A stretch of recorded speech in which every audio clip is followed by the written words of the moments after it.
Title slide identifies the session as methods and strategies for engaging people with lived experience. Koyana Gunishtish. Thank you everyone for joining us for today's session. Video of speakers begins and continues throughout the rest of the session. Big thank you to the Children's Bureau for putting on this expo.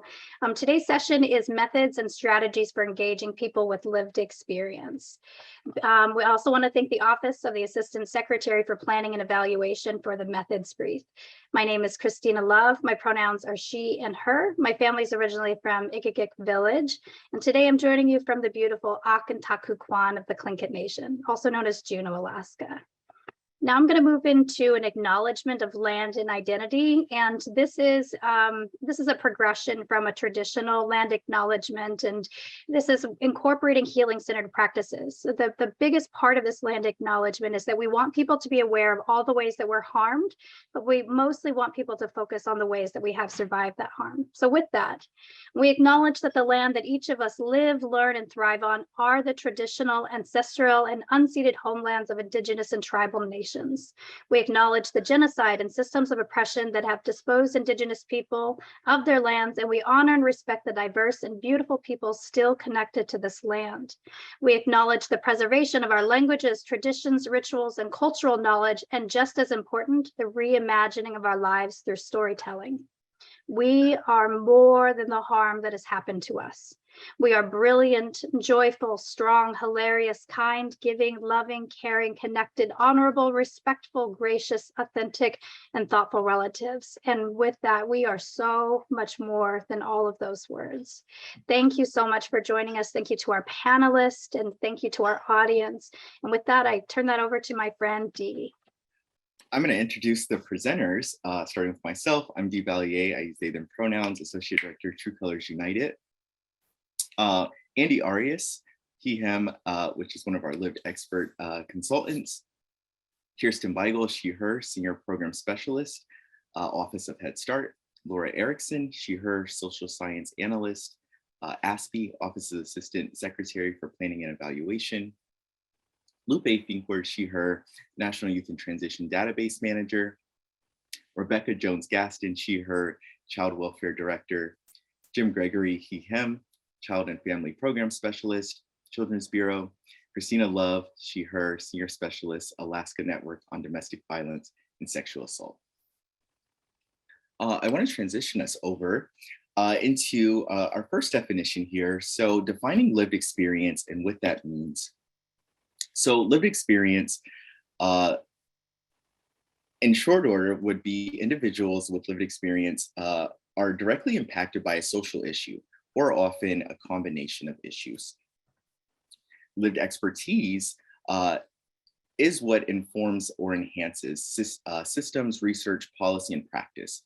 And so while these terms can vary between people and their experiences and how those have impacted those, folks should also be able to determine how they want to be identified.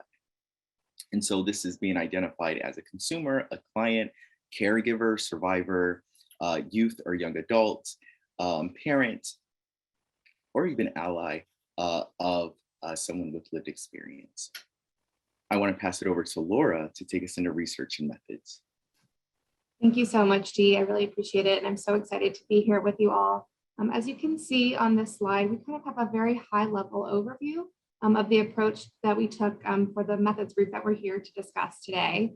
My office, which is the Office of the Assistant Secretary for Planning and Evaluation, serves as a kind of a policy and research shop in the Department of Health and Human Services. And so we really wanted to learn more about how other federal offices have been engaging people with lived experience, where we've been falling short, and how we can do this in a more effective and meaningful way, both across the Department of Health and Human Services and really across the federal government. So to do this, we were really fortunate to work with ICF, who was the contractor on this project, who kind of moved us through the 3 research phases that you see on your screen. So we started out by assembling a group of really extremely highly qualified, engaged expert consultants with lived experience, many of whom are here with us today. So that was kind of the first phase of the project, was bringing on those folks who we knew were going to be really critical in making sure that we could pull this brief together in an effective and meaningful way. So we worked with them throughout, and ICF developed kind of a process to engage the experts, including through a combination of group calls, providing and seeking their written feedback throughout the project. And then ICF moved into the analysis phase, which included a few aspects. So first, they conducted an environmental scan, which was designed to really be a comprehensive search of the literature and different federal programs and models that have tried to engage people with lived experience over the past 20 years. So they looked at about 27 different initiatives that have been taking place at a federal level and found 227 documents. So a lot of literature out there, which was really exciting to see. And then based on that research that they did online, ICF then conducted key informant interviews for 11 of those different initiatives that we identified. And we were able to work with many of the experts, again, who are here today, to kind of narrow in on which were the key initiatives that we should speak more to. And ICF interviewed both federal program staff who were engaged, who were involved with leading those initiatives, as well as non-federal participants who had partnered with federal staff in those different initiatives. So really kind of do a deeper dive and have some conversations about what worked well and where there were room for improvement that really didn't show up as much in the online information that they found. And then based on all of that analysis, ICF worked really closely with the experts to synthesize those findings. So ICF pulled together a number of lessons learned into a really long memo that probably nobody other than our office wanted to read because it was so long. So then worked really closely with the experts to narrow in on what were the most important and salient points to include for other federal staff who are interested in doing this work in a better way. And what should we put in that kind of a public facing report. So by working with the experts, we ended up with a final brief that pulls out a number of key strategies and considerations for how federal staff can engage people with lived experience more meaningfully. And I'm really excited to get into our conversation today, which I think is going to highlight a lot of those findings that show up in the brief. So with that, I'll turn it over to Lupe to kick off the conversation with our lived experience expert consultants. Thank you, Laura. And thanks for having me today. I'm very excited to jump into a conversation with the experts that were introduced earlier. And so I'm just going to say their names really quickly so you all know who's going to be involved in this intimate conversation with you all today. Dee, myself, and Christina will be participating in this discussion. And I'm going to pose a couple of questions and feel free to answer them how you would like. And Andy. Andy is also with us. I see you there. So feel free to answer those questions how you want. You can answer the first one or both of them at the same time. It's truly up to you. So the first question is, how would you define lived experience? And then the next phase of that question is, why is it important to involve people with lived experience to co-design programs, policies, and practices, and research and evaluation? And I will get started just to set the tone a little bit for us. So for me, lived experience in this phase of my career truly means meeting the people that I'm working with, including myself, where we are in this moment. We've all had individual and unique circumstances and lives and life events that have happened to us that have molded us into the humans that we are today. And so for me, I always love to honor how they show up in the time that I'm able to work with them and collaborate with them. And I let them set the tone for how they would like to introduce their lived experience and expertise with me. And to me, that's a huge part of why it's important. And the more the merrier, since no one story is the same. So the more stories at the table, the more beautiful of a mosaic we can create when trying to improve systems change. Anyone else? I'll jump in. This is Andy Arias. I think that for the longest time, lived experience is kind of looked at as an antidote for, let's include them, let's include voices. And I think now we've taken a turn where lived experience is crucial to the work, right? And it's crucial to hear real voices. I mean, that is the most impactful that you can get with, concrete data. a lot of the time, especially from a disabled individual, I'm significantly disabled, I'm LGBTQ, and I'm Latinx. And I was so over hearing about my stories from cis white individuals telling me how bad or good or better my life was going to be. And so I think that we've taken a turn in the research and the data to say that lived experience is at the level of importance as the concrete numbers are, because without the concrete numbers, or without the lived experience, the concrete numbers don't mean anything, right? They're just numbers. And now we get to put voices to the numbers, and they're real voices. They're not just pretend voices that we think we heard or saw or read about, right? So I think it's really important. Thank you, Andy. I love how you said each data point is a voice, it's a story, it's an experience. So thank you so much for lifting that up. Anyone else?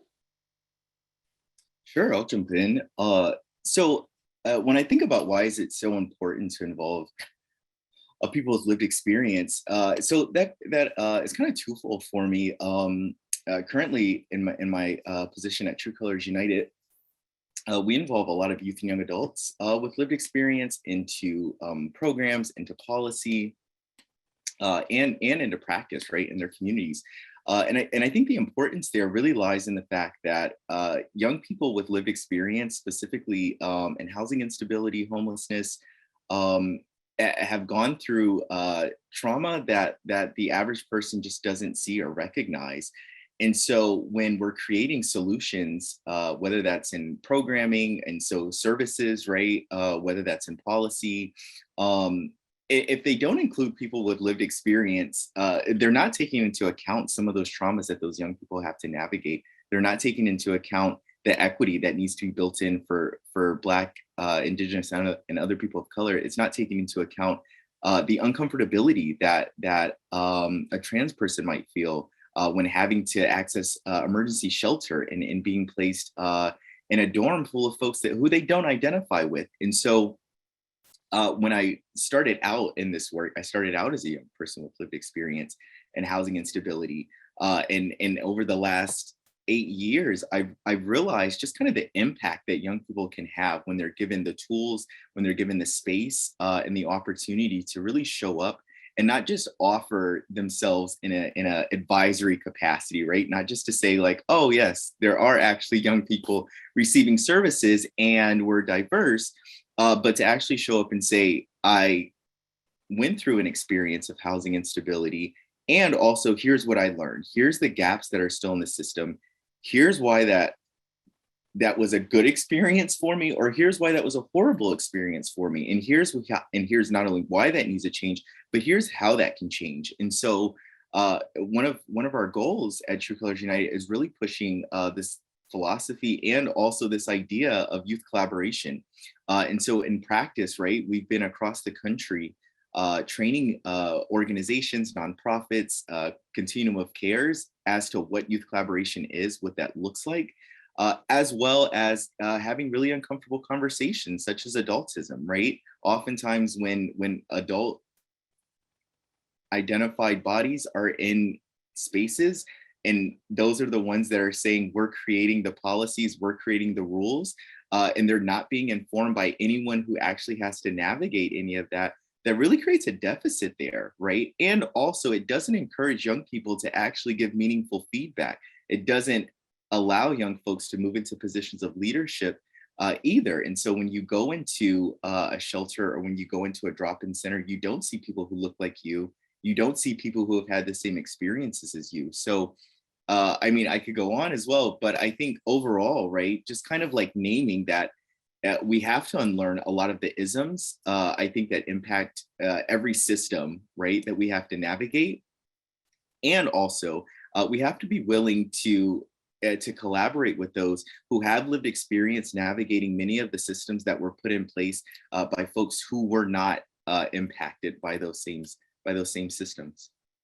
Thank you, Dee. I'm going to pass it to Christina. Yeah, Koyana, thank you. Thanks for getting it started. Lived experience to me is the acknowledgement of my survival of multiple and intersecting levels of oppression and violence. So I think, Andy and Dee and, Lupe, you really touched on this, but it's really, it's acknowledging the truth that if you have never had a specific experience of abuse because of privilege, because of your identity, then we never fully understand that type of oppression. So at worst, that privilege blinds us, to those experiences. And so this work is so incredibly meaningful for a number of different reasons. It's the truth that those closest to the problem are closest to the solution, but furthest from resources and power. And so this work is really a paradigm shift. It's engaging people who are going to be directly impacted in policy work, in practices, in programs. It's an effort to close the gap between what people have needed and what systems and services have been able to provide because of that lack of understanding, because of that lack of experience. And so this really is an opportunity for us to open the door. I think about, Dee, you said it, the consequence of accessing programs and services with people who don't look like me, who don't have the same experience as I do. And there's an incredible, it's been incredibly beneficial to me as a person with lived experience to be able to forge meaning out of some of the things that have been the hardest, to really, I really honor the experience of things that were an incredible hardship for me, but I value that I can relate to other people who are struggling in this very unique way. And in that, I don't feel alone. And I've heard other people say that they don't feel alone. Really, it's been an opportunity to normalize a lot of the ways that I have survived violence, really normalizing substance use and being able to say that it's an important experience for people, and removing some of the different stigma and discrimination and racism that is connected to the experiences that we have as individuals. Thank you all so much. And to a few things that you all said, and Christina, to your point, being in this work with each of you for over a year created one of those really safe spaces. And I think that is rare for those of us who share both the lived experience in however we define that individually, and pairing it with the systems change work that we're doing, whether it be direct, like you had lifted up, Dee, whether it be in representation of other communities, Andy, like you said, and Christina, the champion that you are with survivors and those who are Indigenous in the sector that you work in. I heard representation so loudly with you, Andy, and I think that that's so important. If they don't see us, then how do they know that it's possible? Especially when the lived experience is so isolating at times.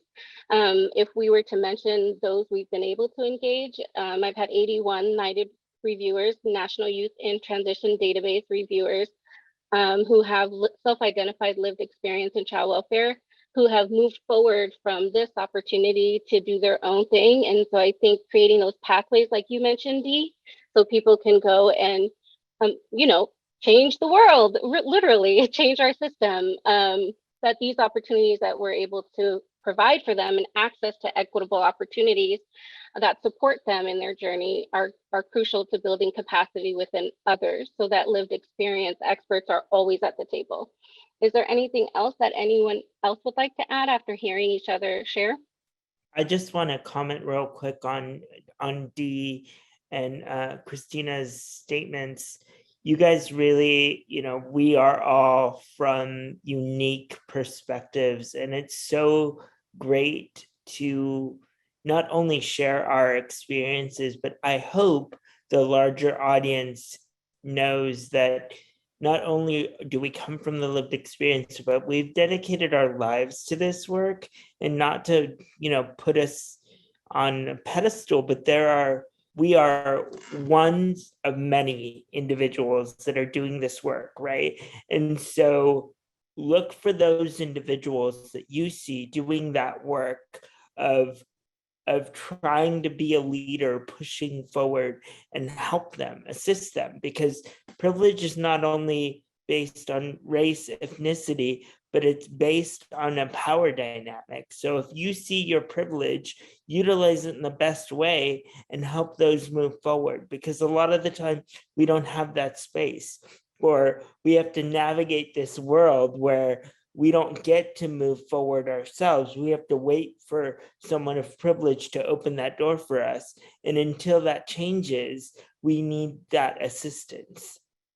Thank you, Andy. And to close out our initial discussion with each other, I just hope that the audience is able to see that by engaging those with lived experience in our work, it brings our work more to life and makes it more colorful. So everyone invite one. And I'm going to pass it to Laura. Thank you so much, Lupe. I do not envy the fact that we have to follow up all of you, because I think you all kind of highlighted some of the things that I've really been thinking about as we're having this conversation today. I mean, I think hearing all of you talk about the importance of systems change really resonates with me. And I'm hoping that kind of as we talk a little bit about what it's like coming from the federal and state government perspective, that I think we'll probably touch on that a little bit as well. So kind of want to start out with a question for the group. Why is engaging people with lived experience important to you? And I can kind of start off, again, as we were getting ready for this panel, I was thinking about the fact that I got into this work for some of the reasons that the previous panel was talking about, that I really wanted to impact systems change and improve the ways that our policies and programs help the people we're trying to serve. Oftentimes we put out reports or whole convenings where we're saying, grantees need to be engaging people with lived experience. Community-based organizations should be doing that. But at a federal level, we're really failing many times to do that ourselves. And I was just a moment of honesty. I was really fortunate to have had folks with lived experience point out that gap to me in some of the work that I was leading, where we were interviewing people with lived experience, but weren't meaningfully partnering on our research or on convenings that we put together. So I think since having that really graciously pointed out to me, it's become really important to me to do this. Again, I think so many of us get into this work with a focus on how to make our systems better, but our systems have caused a lot of harm. And so if we're not meaningfully partnering with people with lived experience, it doesn't seem like we can really achieve that systems change. I'm curious, Kirsten, do you have any thoughts on this? Yeah, I mean, I think it's why it's important to me is because it's actually the truth. And I think we all kind of want to, well, I shouldn't speak for everyone. Some people don't want to, but I think, there's that expression I've heard about multiple perspectives leading to the truth, and the more perspective, the more truth. And from a federal perspective, the more truth, the more perspective, the better your policies are, the better your approaches are, the more informed and authentic your approaches are. So I feel like, that is something that, because I work for the Office of Head Start, because Head Start is a program that has kind of in its mission, this idea of it was born out of the war on poverty, and the kind of idea that like nothing for us without us, like we are going to build this program and we are part of this program. So we have a lot of infrastructure in the Head Start program that, it's this idea of a shared responsibility, like educating young children and infants and toddlers on kind of foundations of health and wellness starting at the beginning. That's a partnership between the staff and the children and the parents. And so we've structured the program in that way to kind of support that sensibility. So there's a policy council, and 50% of all of the policy council that makes decisions about the program are parents, and parents have to give input on their children's learning and development goals and what the program's doing with the curriculum. So it's kind of all baked in. And I think that provides the net in the space for lived experience to emerge and more inform things. And so I think about it, and what's meaningful to me about it is, how do I cultivate that shared responsibility mindset as a starting point? Because without that, and maybe that is about power and making hierarchies like dissolve a little bit and giving up power and offering power and those kinds of things. But to me, that's kind of where I think it has to start. And that's what's meaningful to me about this work for sure. I mean, I will say that like 20% of all Head Start staff, and this has been for many years, are former Head Start parents. So the program is constantly having that perspective kind of as well. So that's a little bit. I could talk about this for so long. I love this topic. But let's hear from Jim, right? I'll jump in real quick, Kirsten. Thank you. I really appreciate hearing your perspective. I think why engaging people with lived experience is so important to me. I think it's important to ensure there is space being created to authentically engage people with lived experience. I think many times we see where individuals are actually not necessarily being engaged 100% of the time, and you're just getting their story. So you do it sort of half doing it. You're inviting them to the table just to hear their story, but then you're not taking it to the next level, for example. It's also very important, I truly believe, to use their expertise to help elevate those experiences that they've encountered, and to help identify those system improvements. I think we've heard that from the previous panel, and it is interesting to see sort of some of that overlap even in the work that we do from the federal and state level as well. By including those with lived experience, I think it also improves that service delivery piece of it, because you're identifying those gaps in service delivery. And then by identifying those service gaps and improving the service array across states, jurisdictions, and tribes, you're also improving those outcomes for safety, permanency, and well-being for those that with lived experience. That's where, when I think of that question, those are just two of the immediate things that come to mind. I'm interested to hear what Rebecca might also have to say as well. Rebecca? Thanks, Jim. Hi, everyone. Rebecca Jones-Gaston. So I love this question, and I love that this conversation and focus has really evolved in the way that it has nationally. Engaging with people with lived experience is important to me as a child welfare director, in that I need to be able to lead my team and lead work to impact the families and children and communities that we're working with. And in order to do that well, effectively, efficiently, and well, I have to know what the impact is, what our shared desired impact is. And, being able to think about interventions, practices, policies, statutes, all the things that, our bureaucracy and our systems have that kind of govern how we do things.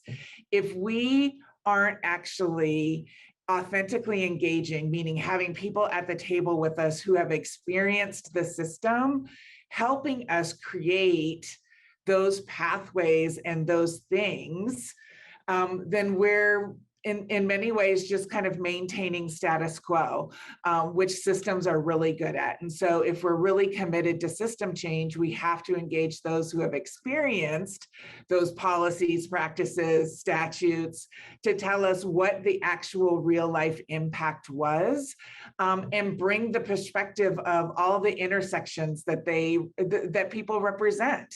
It might be race, it might be gender identification, it might be language, the whole wide gamut. If we're only looking at things monolithically, then that's really what we're creating. And again, if we want system change, we've got to have the diversity in perspective, and not just telling us the story of experience, but really helping create, guide, decide, and implement what it is that we're creating together. And again, I can't emphasize enough, in the 25 plus years that I've been honored to be involved in child welfare, the importance of having people with lived experience at our table, again, not just to tell their story over and over and over again and kind of tokenize it, I can't emphasize it enough that it's absolutely essential that we're at the table as partners and sharing power, and even from a system standpoint, acquiescing power, so that things are driven by those that have experienced the system. And I come to it with my own experience with foster care and adoption. And so being able to have a lens of lived experience doesn't mean that I have to, every time I share an idea or a thought, have to say, this is because I lived this experience. It really is just part of the perspective and the lens that I move in my life. And I think, you know, again, with system change and our desire to really have outcomes of well-being for the communities that we're serving, we have to be led and driven by those who have experienced it. So I'm going to turn it back over to Laura. Thank you so much, Rebecca, and thank you to all of you. I mean, that just all really resonates with me, especially the point that this is really hard work and our systems, as Rebecca was saying, are not inclined towards change. So it really takes intentional effort to make that kind of systems change. And I think all of us really obviously wouldn't be here if we didn't think this was important, but I'm just curious if folks have any thoughts about maybe some examples of the impact that this has had on your work, just to really drive this home. So maybe Jim, we could start with you. Yeah, Laura, thank you. I appreciate that. I think it's really helped to really foster creative ways of how to communicate with those with lived experience. And what I mean by that is meeting those individuals with lived experience where they are, taking the time to understand their perspectives and identifying the best ways to invite their expertise to engaging initially and ongoing. I think a couple of other things too is sort of creating a structure to help build the relationship, the preparation, debrief, and support, perhaps identifying support individuals who might be identified and available should, through the engagement opportunities that we do. Because as we know, when we engage, we talk about this type of their experiences and they're sharing that information, it does bring up some of the trauma that they've experienced. And you want to have a support person or someone there that is going to be able to assist them with that. And I think the last piece I'd like to stress to Laura is just ensuring that we're creating feedback loops to make the work more meaningful and to really bolster that engagement that we're really trying to drive home.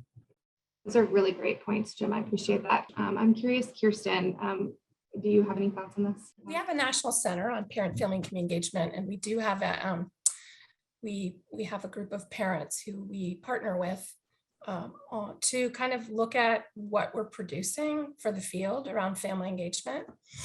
And so they weigh in on, things that come out of the center. So whether it's like welcoming posters that we're trying to share in our environments all over the country, and parents, that's so canned, no, we could all probably know that too, but it's just bringing that reality, that perspective, I need to see more people that look like me. That's just one example. Or, harnessing the way they want to be talked to in a program by a teacher. And then we take that and we put it back out to the field. So those are a couple of examples in my sort of daily work. What about you, Rebecca? Yeah, I think what I would add is, in having lived experience kind of driving the work, as systems people, there has to be some humility of acknowledging when you get it wrong, and then changing your behavior to actually incorporate and reflect. And, I have a lot of lessons because we're inclined to try and move fast. And certainly over the last couple of years in the pandemic, there were lots of decisions that had to be made quickly. And just really for me, a stark example was coming up with an adjusted policy around how to help young people and parents have family time together, even with the constraints that the pandemic brought us. And we were moving a million miles an hour, and we came up with the policy, and then we asked people, isn't this okay? Are you okay with this? And got kind of shut down, rightfully so, of saying, well, did you consider tribal sovereignty? Did you consider what it means when there's transportation challenges?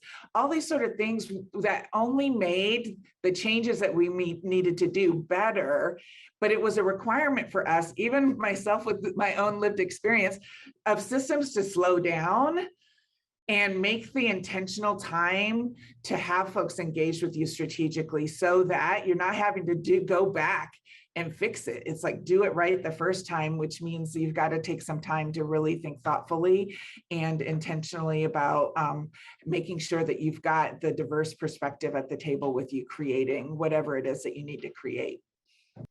Thank you so much. And yeah, I think that all is a really great transition actually now to turn it back to Dee to maybe talk us through kind of a broader group discussion on some of this. Yeah, thanks, Laura.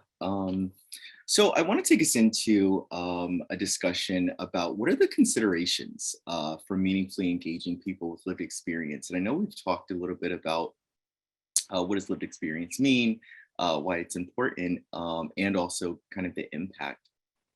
But I would like for us to be able to go around and folks just kind of chime in about what some of those considerations are for meaningful engagement with people with lived experience. I'll kind of start us off here. I think one of the first things I always think about as a consideration is ensuring that there's intention behind the ask for engaging people with lived experience, a very clear intention, right? Making sure that we're not asking lived experience to show up for some abstract, vague reason that just amounts to people with lived experience only having their story to show up with and really being left traumatized, right, from the whole experience. So that's one of my considerations I always think about when I was someone as a younger person with lived experience. I always thought about that showing up, and it gave me anxiety. And now as someone who engages young folks with lived experience, I'm always clear about what we're asking people with lived experience to show up with. So yeah, if you would take some time and chime in and let us know what some of your considerations are. So I'll jump in real quick and say that, I grew up in systemic poverty. I grew up in foster care until the age of 17. And one of the things that I've always said to myself, because everyone was making all these decisions and choices for me throughout my childhood and tried to do it my adult life, and then I was like, no, thank you. And they had a problem with that. And now in my professional realm, I'm very cautious of being tokenized and being sort of, give us your story. It's so powerful. And I'm like, it's only powerful if we're going to do something with it, right? It's only powerful if we're actually going to change a topic or a solution. And the second thing is I never do anything without getting paid. Like, it's so interesting that we're always asked as people with disabilities or marginalized communities, oh, can you share something? Can you look this over? And I'm like, yeah, but not for free. Like, I mean, that's great. But, so monetizing the experience is important. It's not about money, but it's about value of personal experience. Because like I said before, the storytelling is the power behind the numbers and the percentages that we always like to talk about in our reports. But that's only part of it, right? And the storytelling and the passion and the real people are going to drive it home and actually create the change. Yeah, thanks, Andy, for that. Lupe? Thank you, Dee, and thank you, Andy. So in my role as the manager for creating safe, nurturing opportunities for those who pair lived experience with really hard federal compliance review work, it's important to me from even before recruitment that you're set up for supporting this unique group of consultants who have this magic sauce. Andy, you spoke to it, right? By the time they come to our opportunity, they're not leading from their personal lived experience. It provides a wider look, a whole informed look that really magnifies the power of their work. When they're reading a case record review, they feel it. You know, they can react to it, which emotional labor is also very real. And to what Jim said earlier, your team has to be prepared to support them when an emotional reaction does come up, for allies too, because we are reading and serving young people who and families who are experiencing the hardest parts of their life.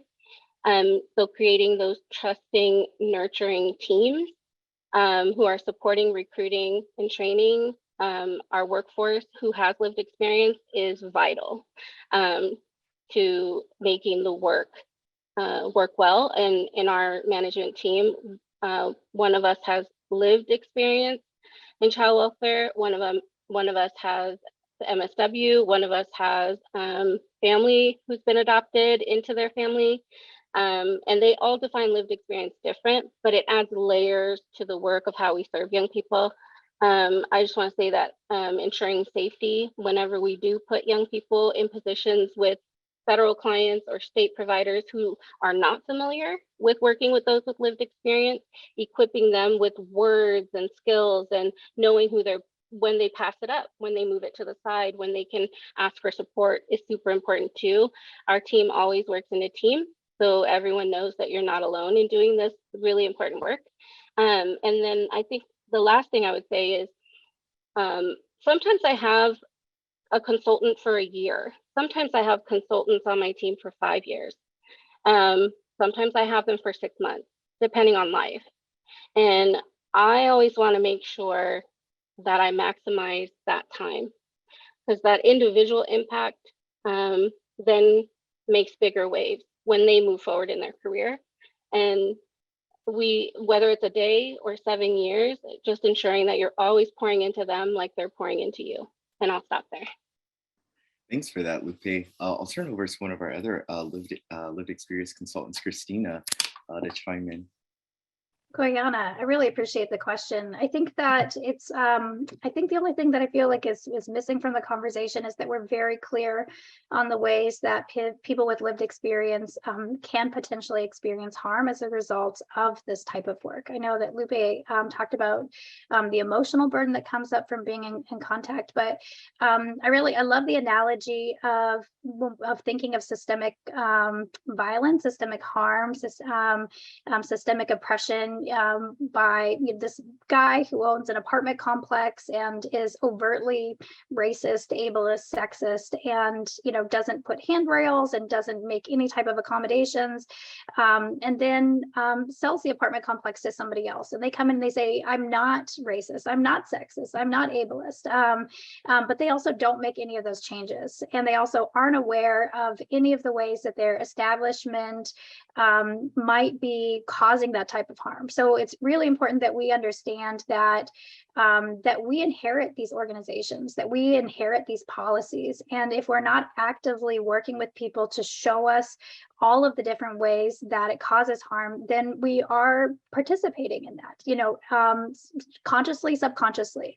I think the other thing is that we really have to grow ourselves. So this is an everybody conversation, that we humble ourselves, so that I talk about as a female perpetuating sexism, that as an Indigenous woman have homophobic tendencies, have racist tendencies, that we talk about it in this very clear and open way, so that we're dedicated to having right, meaningful, healthy conversations, relationships, and that oftentimes when people are interacting with these organizations and agencies, there might have already been a lot of harm. So we're not starting off on equal. We have a lot of trust to earn, and making room for the unseen.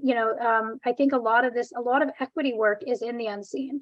When I walk into a room, I can feel the energy there, and that's a survival technique that I picked up as a child and that I've had my entire life. And so I might not have the language to say it, I might not have the opportunity to process in that moment. So having opportunities for us to really reflect and talk about our experience and make room for everybody, with that we communicate in completely different ways. So we don't put so much power into the written word, that we look at all the different ways that we are engaging.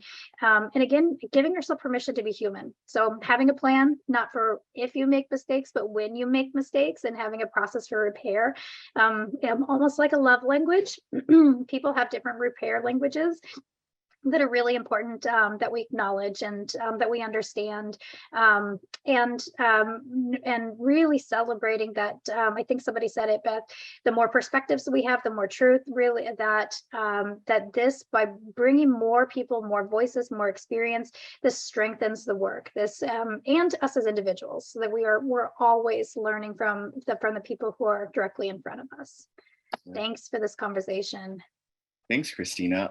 I'd also like to hear, I know we just have a few minutes left, but I'd also like to hear from our state and federal staff too. What are some of the key considerations for engaging people with lived experience?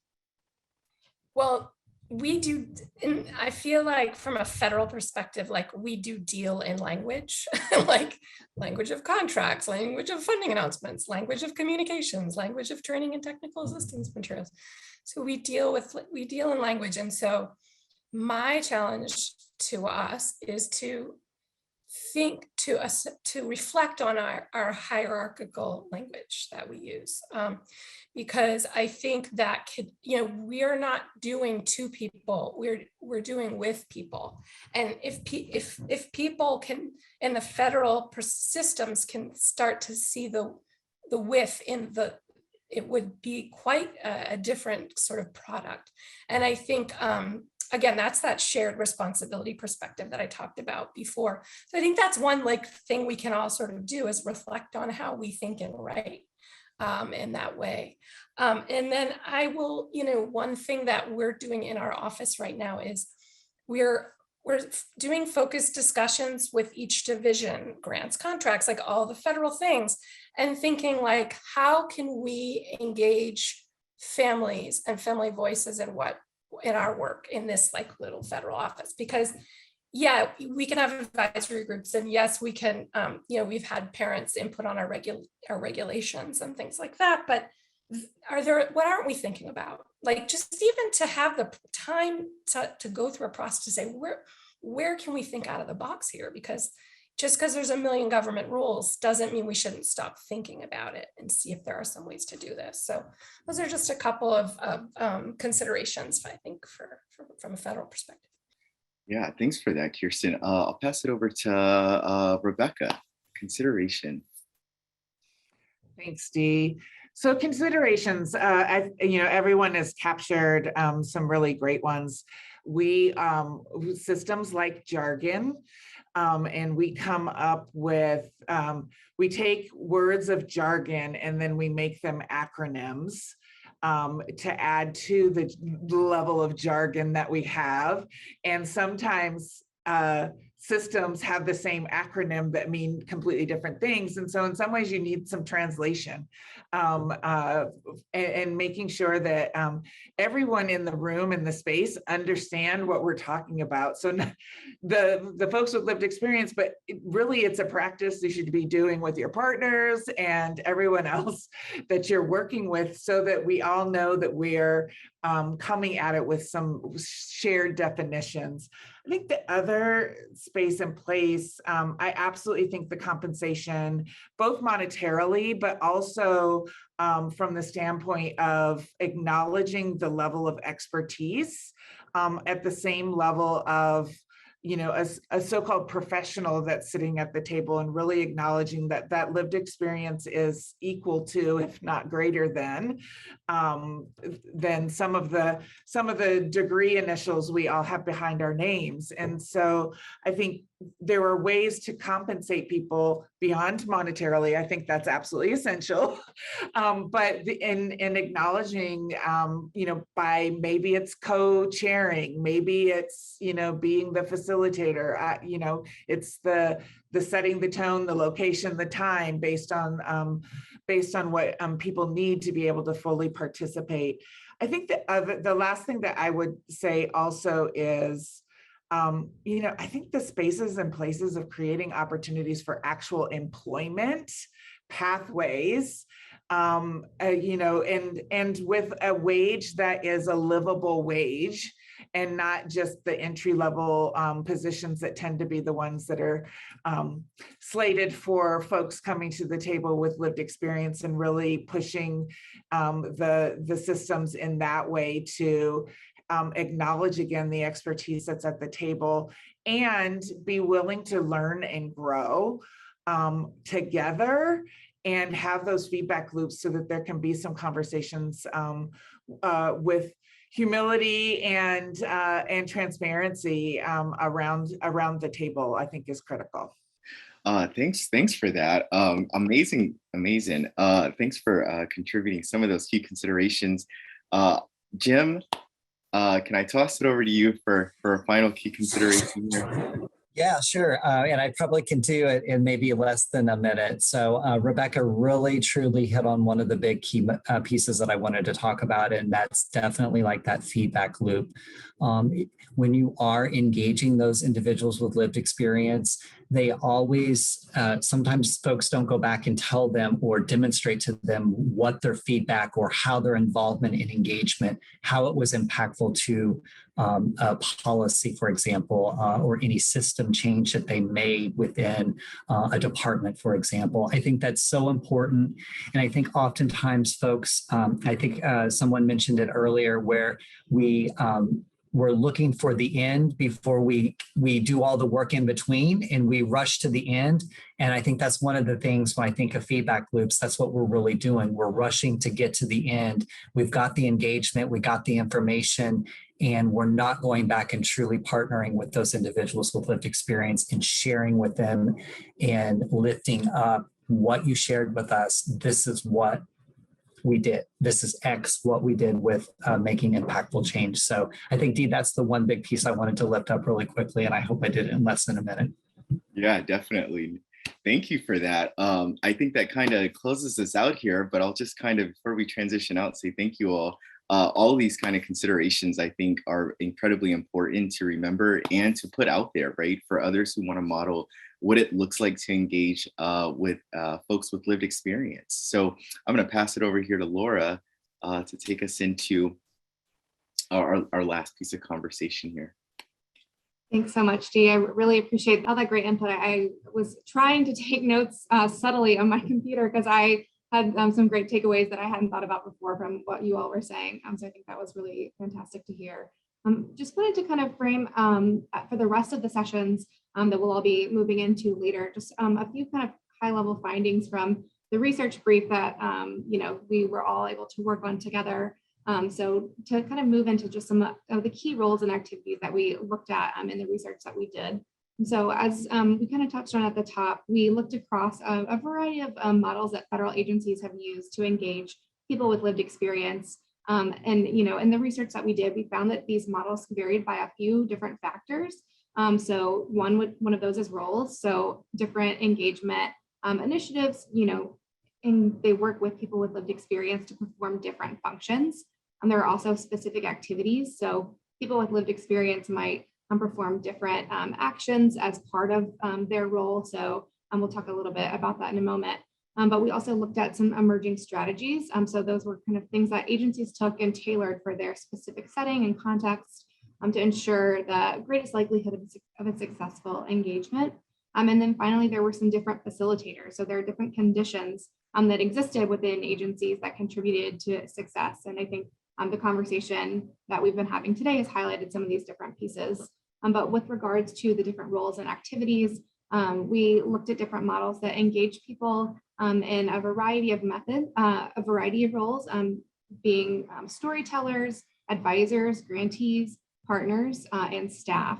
And so I think, as you kind of see on the screen, we have a little bit of a continuum of ascending level of engagement and kind of power sharing in each of these roles.